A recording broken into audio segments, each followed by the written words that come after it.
Olá, obrigado por clicar neste vídeo. Esse é meu vídeo de número 50 e como é uma marca especial, escolhi esse tema especial de Natal. No dia 25 de dezembro, comemoramos o Natal, que tem a ver com nascimento, natalidade. Mas quem realmente nasceu nesse dia? De onde surgiu Papai Noel, pinheirinhos, troca de presentes, toda essa tradição natalina? Vamos tratar disso tudo. Inicialmente, a tradição cristã comemora o nascimento de Jesus.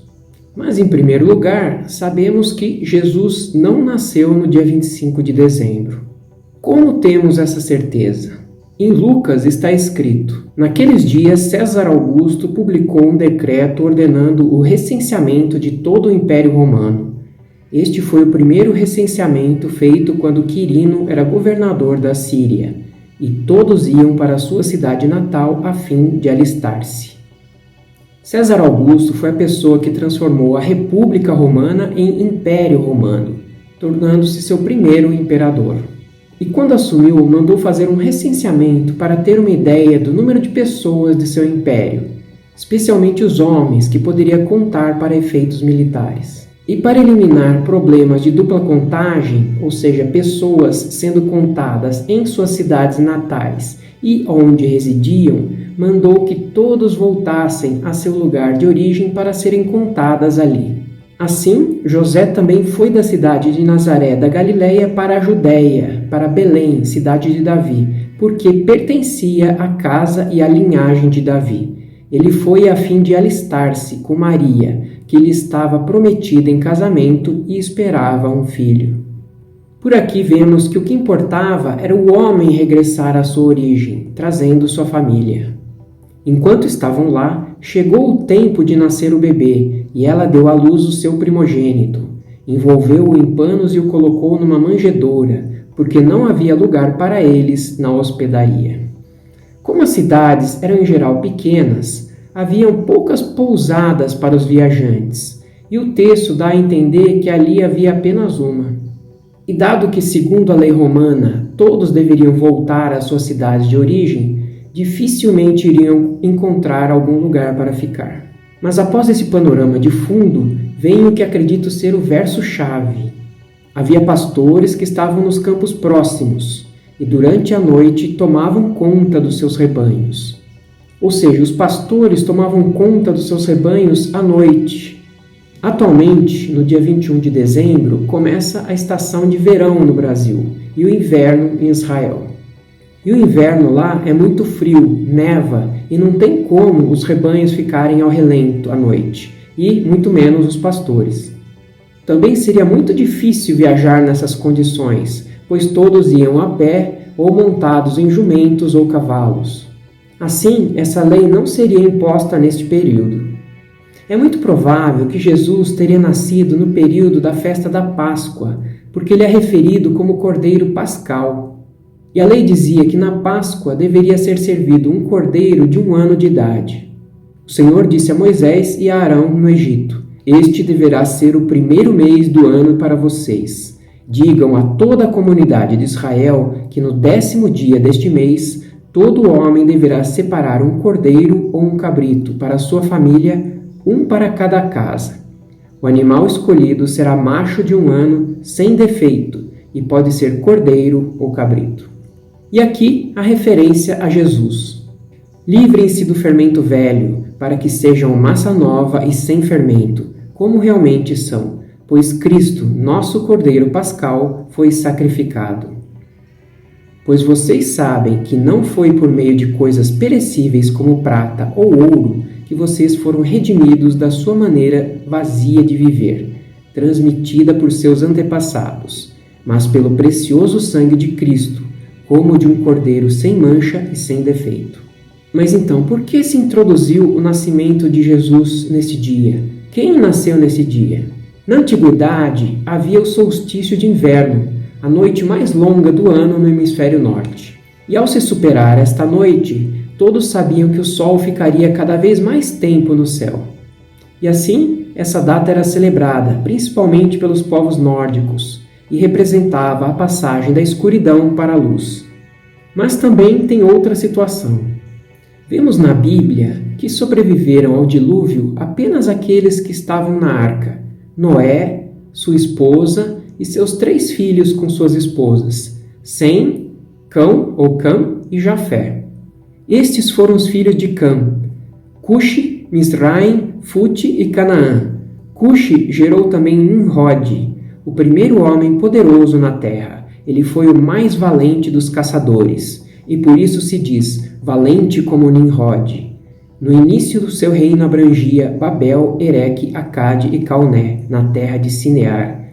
Dessa terra ele partiu para a Síria, onde fundou Nínive, Reobote-ir, Calá e Rezém, que fica entre Nínive e Calá, a grande cidade. Segundo historiadores e documentos babilônicos, Cuxi teve como mulher Semíramis, com quem teve o filho Nimrod. A Enciclopédia Britânica menciona Semíramis como a fundadora da Babilônia e a primeira suma sacerdotisa de uma religião, e que era casada com Nimrod. Nimrod teria sido um homem muito poderoso e perverso, responsável pela construção da Torre de Babel e fundador de Nínive e também da Babilônia.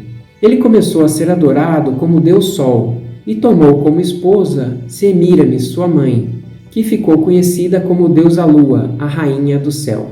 Sabendo das perversidades de Nimrod, seu tio-avô Sem, filho de Noé, o teria matado e esquartejado, dando assim fim às suas maldades. Então Semíramis disse que Nimrod não teria morrido, mas sim voltado a seu lugar de origem, e que ele estaria na terra na forma de uma chama de liberdade. Como curiosidade, uma imagem parecida não está presente nessas figuras?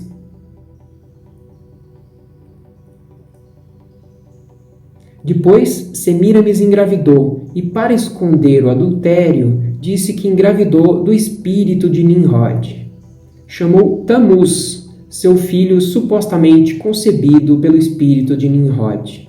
Ele teria sido, como seu suposto pai, um grande caçador, mas numa caçada foi morto por um porco selvagem. Seu sangue teria caído em um toco apodrecido de árvore, e durante a noite teria brotado um pinheiro ali. Segundo se diz, Nimrod visitava esta árvore e deixava presentes ali. Também Semíramis teria proclamado um período de 40 dias de tristeza nesta época, em que não se poderia comer nenhuma carne, a quaresma.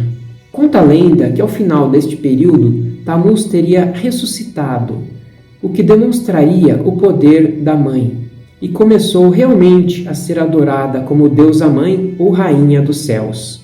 E era comum que no dia 25 de dezembro as pessoas levassem para dentro de suas casas um pinheiro e o enfeitassem com ouro ou prata, como símbolo do renascimento de Tamuz. O símbolo dessa religião seria a imagem de uma mãe com uma criança nos braços, chamado de o mistério da mãe com a criança. Tamuz teria sido escrito na forma de um sinal vertical ou uma cruz e pronunciado como Tau. Os babilônicos tinham que fazer o sinal do T em seus corações quando adoravam, representando o símbolo da cruz para afastar o mal. Hoje se diz que Nimrod, Semíramis e Tamuz seriam a chamada família profana. Após a destruição da Babilônia, o povo de Nimrod começou a migrar pelo mundo, indo para a Pérsia, a Grécia e Roma, conquistando povos e impondo suas crenças, acompanhando os novos impérios que iam se formando. Com isso, essa nova religião se expandiu pelo mundo, com o culto à mãe com o filho. Inicialmente, na Fenícia, mãe e filho eram conhecidos como Astarote e Baal. Depois, Nimrod, Semíramis e Tamuz ficaram conhecidos no Egito como Osíris, Ísis e Horus, na Grécia como Zeus, Afrodite e Eros, e em Roma como Saturno, Vênus e Cupido. Quando os medo-persas conquistaram a Babilônia, os sacerdotes de lá fugiram e se estabeleceram em Pérgamo, na Ásia Menor, atual Turquia. Essa cidade se tornou o centro da adoração do culto da mãe com o filho, como mostrei no vídeo das 7 igrejas do Apocalipse. Depois, Constantino, em disputa com o general Maxêncio para se tornar imperador, percebeu que somente venceria com o apoio dos cristãos. E assim ele prometeu cristianizar todo o império se vencesse, e com o apoio dos cristãos, em uma batalha no ano 312 d.C., se tornou imperador e pontífice máximo, ou sumo sacerdote, com autoridade política e religiosa, e declarou o cristianismo a religião oficial de todo o império. Muitos se tornaram cristãos somente para agradar o imperador, e como adoravam centenas de deuses, mais alguns não seria problema.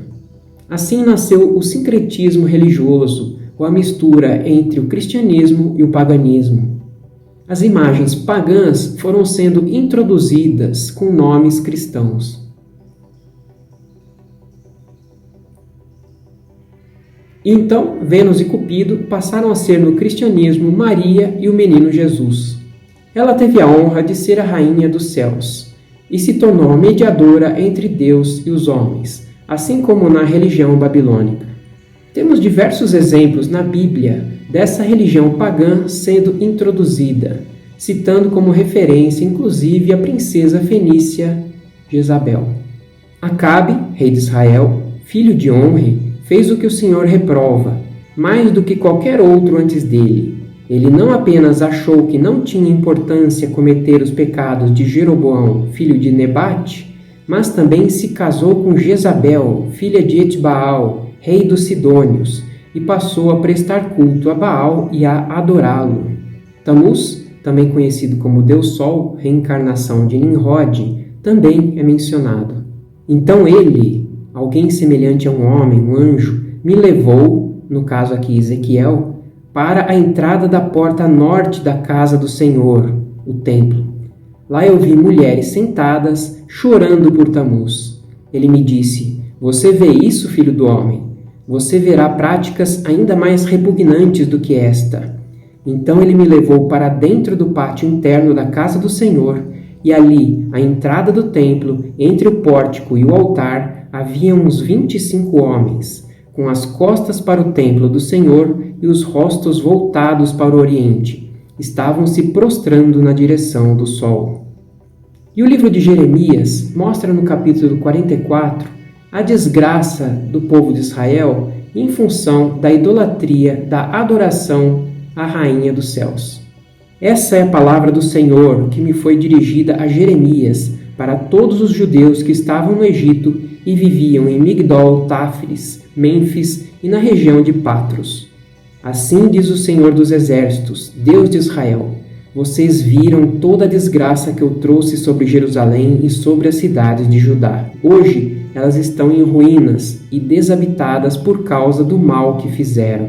Seus moradores provocaram a minha ira, queimando incenso e prestando culto a outros deuses, que nem eles, e nem vocês, e nem seus antepassados jamais conheceram.